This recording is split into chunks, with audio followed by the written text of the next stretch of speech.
اے پیغمبر، لوگ تم سے یتیم عورتوں کے بارے میں فتویٰ طلب کرتے ہیں، کہہ دو کہ اللہ تم کو ان کے ساتھ نکاح کرنے کے معاملے میں اجازت دیتا ہے، اور جو حکم اس کتاب میں پہلے دیا گیا ہے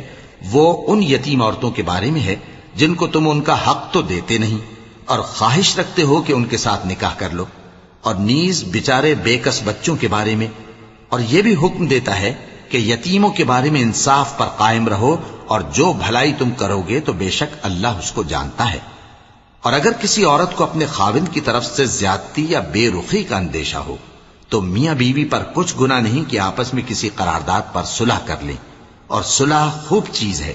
اور طبیعتیں تو خود غرضی کی طرف مائل ہوتی ہی ہیں، اور اگر تم نیکوکاری اور پرہیزگاری کرو گے تو اللہ تمہارے سب کاموں سے واقف ہے۔